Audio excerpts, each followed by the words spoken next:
అయినటువంటి ఆర్టీసీకి సంబంధించిన సమ్మె వాటి పట్ల ప్రభుత్వం ఇప్పటి వరకు ఏ విధంగా సానుకూలంగా వారి పట్ల ఉందో ఆ సమస్యలన్నిటిని కూడా మంత్రివర్గ ఉపసంఘంగా ఉన్నటువంటి రిసోర్స్ మినిస్టర్ గ్రూప్ ఆఫ్ మినిస్టర్స్కి పిలిచి మాట్లాడాలనే ఆలోచన చర్చ జరిగే సందర్భంలోనే మరి వరంగల్ నర్సంపేటలో జరిగిన సంఘటన కానీ ఇంకా ఇతరత్ర కొంత అటువంటి పరిస్థితి దృష్ట్యా మంత్రివర్గం పూర్తి స్థాయిలో కన్సర్న్ ఉంది. ఎవరు కూడా ఆర్టీసీకి సంబంధించి ఒకసారి వాళ్ళు కూడా ఆలోచన చేసుకోవాల్సిన అవసరం ఉంది. 2014 నుంచి 23 దాకా ఉన్న పరిస్థితి ఈరోజు 2023 నుంచి ఇప్పటి వరకు వాళ్ళ సంక్షేమం కొరకు తీసుకున్న నిర్ణయాలు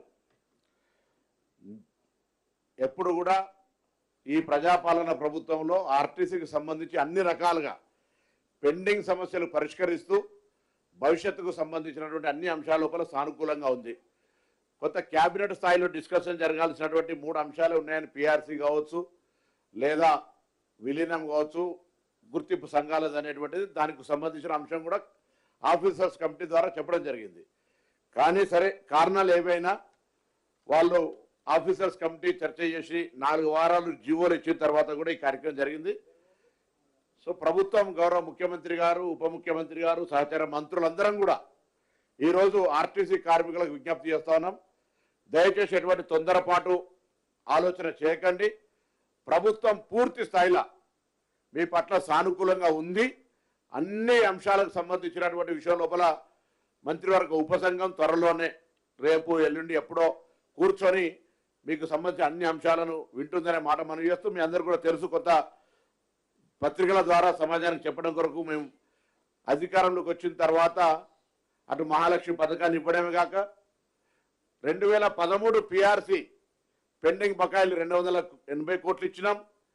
2017 పిఆర్సీని ఇవ్వడంతో పాటుగా కారుణ్య నియామకాలు కావచ్చు లేదా డిస్మిస్డ్ ఉద్యోగాలకు సంబంధించి కావచ్చు కొత్త ఉద్యోగాలు కావచ్చు కొత్త బస్సులు కొనుగోలు చేయడం కావచ్చు ఇన్ఫ్రాస్ట్రక్చర్ డెవలప్మెంట్ చేయడం కావచ్చు అన్ని రకాల ఆర్టీసీ కార్మికులకు సంబంధించి పూర్తిగా సామరస్యంగా ఉన్నాం. మనం ఈ మధ్యలో మేనేజింగ్ డైరెక్టర్ గారు మేము మాట్లాడినప్పుడు కూడా కొంత యాజమాన్యం తరఫున కింది స్థాయిలో కొంత అధికారుల దగ్గర కొంచెం సమస్యలు ఉన్నాయంటే వాటిని కూడా తీసేసి ఎలక్ట్రికల్ బస్సులు వస్తుంటే ఉద్యోగ భద్రతకు సమస్య అనేటువంటి ఒక అపోహ సృష్టించిన సందర్భంలో కూడా అనేక సందర్భంలో ఒక్క ఉద్యోగం కూడా ఈ ప్రభుత్వం తీసేసే పరిస్థితి లేదు, తీయదు అనే మాట కూడా స్పష్టంగా చేసినాం.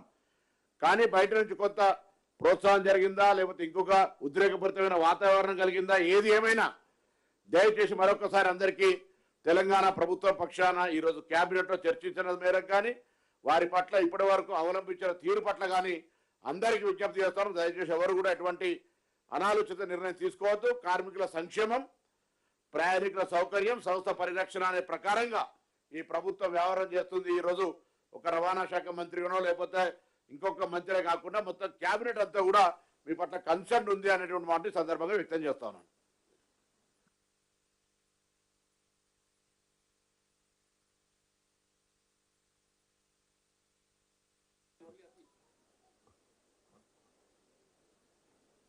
పాత్రికేయ మిత్రులందరికీ నమస్కారం.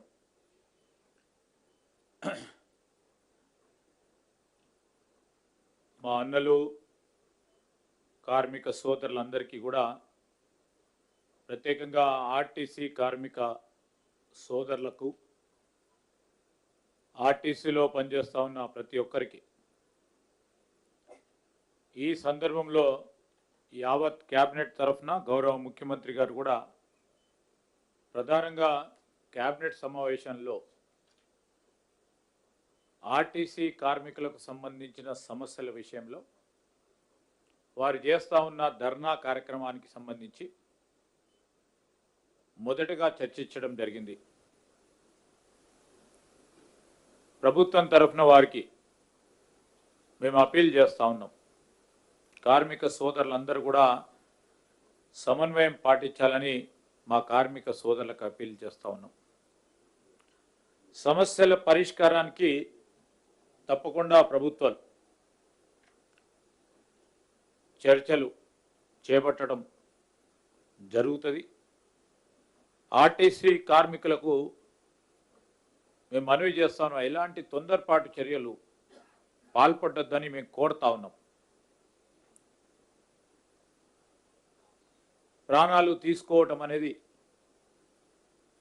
చాలా బాధాకరమైన విషయం. మరి ఇలాంటి ఆలోచన చేయొద్దని ఈ తెలంగాణ రాష్ట్రం సాధించిన మీకు ఈ రాష్ట్ర సాధన గురించి ఆ రోజు మేము ఫలితాలు రావాలి, అందరికీ లాభాలు జరగాలని ఒక ఆలోచనతో పోతా ఉన్న సందర్భంలో ఈరోజు ప్రజాపాలన మీ ప్రభుత్వం ఇది.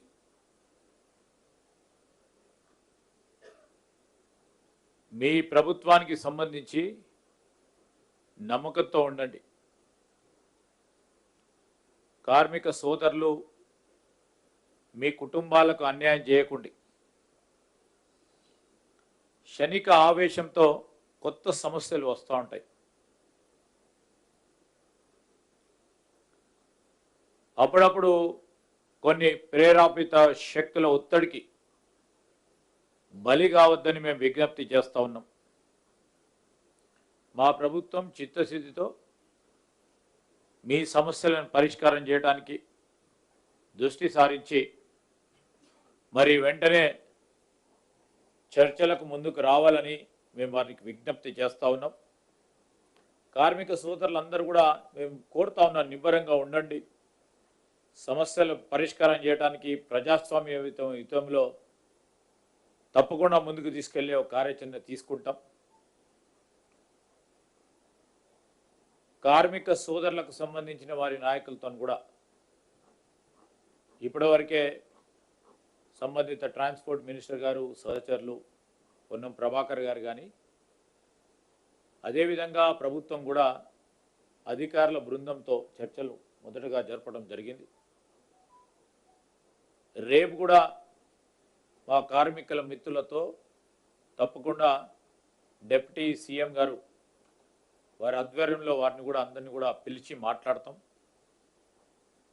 మీరందరూ కూడా మీ సమస్యలను మరొకసారి దృష్టికి తీసుకొచ్చే క్రమంలో పూర్తి స్థాయిలో సమస్యలను పరిష్కారం చేయడానికి మా ప్రభుత్వం ముందట ఉంటుంది. మీ అందరి విజ్ఞప్తి చేయడానికే మేము అందరం కూడా వచ్చాం. క్షణిక ఆవేశంతో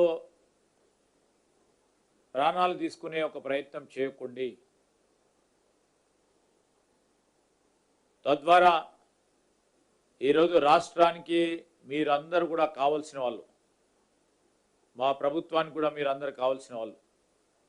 దానికి తోడు మీ కుటుంబాలకు కూడా ఒక అండగా ఉండే మీరందరూ కూడా ఇలాంటి చర్యలకు పాల్పడొద్దని మరి నర్సంపేటలో జరిగిన, లేకుంటే ఇతర ప్రాంతాల్లో ప్రయత్నం చేసిన, వీటన్నిటి విషయంలో ఇలాంటి సందర్భాలు రాకూడదనే మా ప్రయత్నం. అందుకోసమే ఈరోజు క్యాబినెట్లో కూడా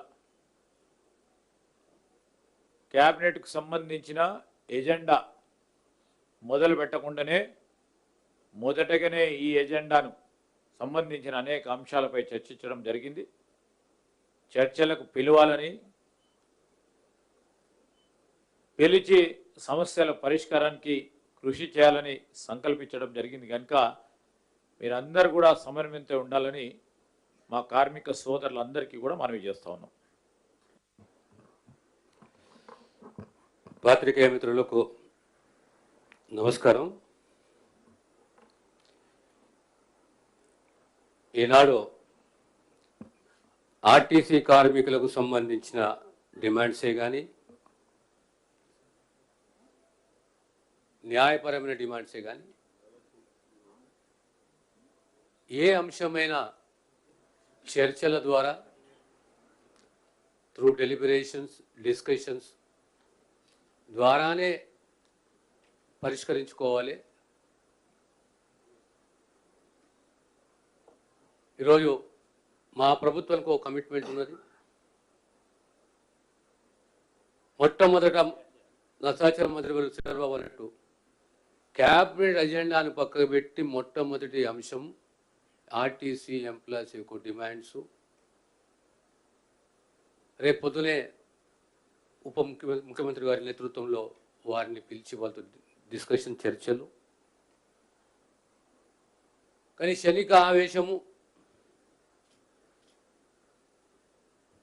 ప్రాణాలు త్యాగం చేయడము, త్యాగమని కాకుండా కానీ క్షణిక ఆవేశం ఇది. దీంతో తీవ్రంగా ఆ కుటుంబం నష్టపోతుంది.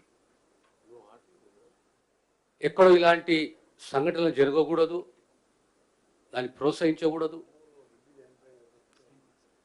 మా అపీల్ ఆర్టీసీ ఎంప్లాయీస్ తోటి, the entire cabinet appeals to the RTC employees, you are part of the family.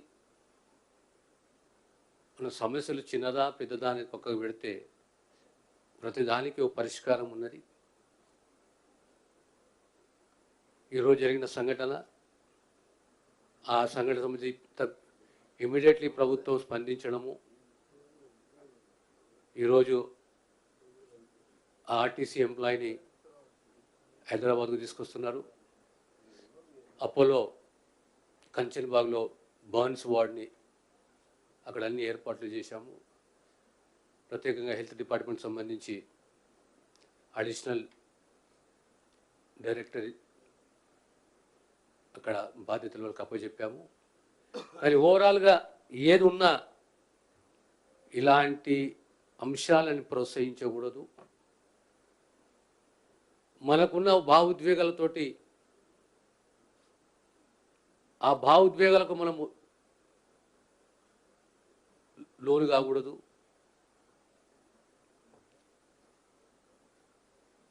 మాది అప్పీలు అందరు ఎంప్లాయీస్ తోటి చర్చించుకుందాం, సమస్యలు పరిష్కరించుకుందాం. ఇలాంటి సంఘటనలు జరగకూడదు. మేము ఎంబడున్నాము. వీఆర్ ఆల్ ఏ ఫ్యామిలీ. రేపు మళ్ళీ ఈ చర్చలు కొనసాగుతాయి. ఖచ్చితంగా ఈ డిమాండ్స్కు ఒక పరిష్కార మార్గాన్ని అన్వేషించుకుందాం, వెతుక్కుందాము.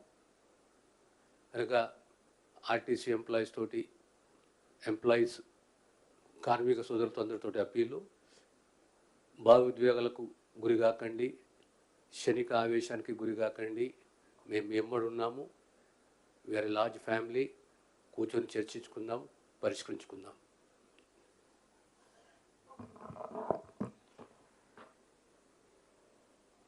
ఆర్టీసీ కార్మిక సోదరులకు సవినయంగా మీకు విజ్ఞప్తి చేస్తూ, మీరెవ్వరు కూడా ఆత్మ బలిదానాలకు కానీ ఇంకా సమ్మెని ఉధృతం చేయాలనే ఆలోచనతో ఇవన్నీ వరకు కూడా చేయొద్దని మీకు మినిస్టర్గా, సీనియర్ మినిస్టర్స్గా ముఖ్యమంత్రి గారు ఆదేశం మేరకు ఇప్పుడే క్యాబినెట్లో చర్చించి, మీకు తెలుసు తెలంగాణ ఏ విధంగా ఆత్మ బలిదానం సాధించుకున్నామో, ఆ తర్వాత ఏం జరిగినాయో విధ్వంసాలు. ఆ తర్వాత తెలంగాణ వచ్చిన తర్వాత ఇదే ఆర్టీసీ కార్మికులు 58 రోజులు సమ్మె చేసి 36 మంది చనిపోతే, ఖమ్మంలో శ్రీనివాసరెడ్డిని మొదలుపెట్టుకుని 36 మంది చనిపోయినా అప్పటి ప్రభుత్వం చెల్లించలేదు. కానీ ఈరోజు నిన్న సమ్మె మొదలైంది. నిన్న సాయంత్రమే బట్టి డిప్యూటీ సీఎం గారి ఛాంబర్లో పొన్నం గారు మేము అందరం మాట్లాడుకొని, ఎండి నాగిరెడ్డి గారు ఆఫీసర్, సీఎం గారు మొన్న రాత్రి కూడా డిస్కస్ చేసి సమ్మెను కావద్దని మేము ప్రయత్నం చేస్తున్నాం. దయచేసి మీ అందరికీ విజ్ఞప్తి చేస్తున్నాం, ఇది ప్రజా ప్రభుత్వం, ప్రజల సంక్షేమమే ధ్యేయంగా పనిచేస్తున్న ప్రభుత్వంలో ఇలాంటి ఆత్మహత్యలు మంచిది కాదని మీ అందరికీ కూడా దయచేసి మీ ఫ్యామిలీని ఒకసారి గుర్తు చేసుకోండి. ఇవాళ ఆ రోజు శ్రీనివాసరెడ్డి గారు వెల్ సెటిల్డ్ ఫ్యామిలీకి వెళ్ళి వచ్చినారు. 2 పిల్లలు ఆర్మీలో పనిచేస్తున్నారు. కానీ ఆయన మొండి వైఖరితోనే ఆ రోజు 36 మంది చనిపోయినారు. కానీ మా ప్రభుత్వం ఆ విధంగా కాదు. ఎన్ని కష్టాలు ఉన్నా, ఆర్థికంగా ఎన్ని ఇబ్బందులు ఉన్నా 10,000 కోట్ల పైన ఇవాళ ఆర్టీసీకి చెల్లించి 270 కోట్ల మంది ఇవాళ అక్క చెల్లెళ్ళని గుడికి పోయినా, బడికి పోయినా, పెళ్లి మ్యారేజ్ పోయినా ఉచిత ప్రయాణం మహాలక్ష్మి పథకం ద్వారా ఇస్తూ ఇలా ఆర్టీసీ సంస్థని బలోపేతం చేస్తూ ఉల్టా మహిళా సంఘాలకు బస్సెస్ ఇచ్చుకుంటూ వారిని కూడా చేస్తూ ఇన్ని కార్యక్రమాలు చేస్తున్నాం. అందుకని మీకు దయచేసి మళ్ళీ విజ్ఞప్తి చేస్తున్నాం, తప్పకుండా ఈ ప్రభుత్వం మీ సమస్యల మీద సానుకూలంగా మినిస్టర్ గారు స్ట్రైక్ నోటీస్ ఇచ్చినప్పటికెళ్ళి మాట్లాడుతున్నారు. వివిధ కారణాలతోని ఇవన్నీ కూడా ఆలస్యం అవుతున్నది. మీరు ఎవ్వరు కూడా ఎలాంటి చేయొద్దు. ఆ మన శంకరయ్య గౌడని ఆ నర్సంపేటకు చెందిన సోదరుడు కూడా కోలుకోవాలని ఆశిస్తూ, నల్గొండలో కూడా ఎంకర్ అనే కార్మికుడు ట్రై చేసింది కానీ మంచిగా ఆరోగ్యంగా ఉన్నాడు, అతనికి ఎలాంటి గాయాలు కాలేదు. మళ్ళీ విజ్ఞప్తి చేస్తున్నాం, మీకు ఎవరు కూడా ఇలాంటి చేయొద్దు. మనం లోకంలో ఏది పోయినా తీసుకురావచ్చు తప్ప ప్రాణం పోతే భగవంతుడు కూడా తీసుకురాలేడు. మేమున్నాం, మా ముఖ్యమంత్రి గారు, మంత్రులు, మేమందరం కూడా ప్రభుత్వం మీ ఎమ్మడి ఉంటుంది. మీ సమస్యల మీద సానుకూలంగా స్పందిస్తాం. దయచేసి మీరందరూ కూడా ఎలాంటి మీరు కొందరు రెచ్చగొట్టే వాళ్ళు ఉంటారు రాజకీయ లబ్ధి కోసం, వాళ్ళ మాటలు నమ్మకుండా అందరూ కూడా శాంతంగా ఉండండి. త్వరలో ఉండే సమస్యకు పరిష్కారం చూపిస్తాం.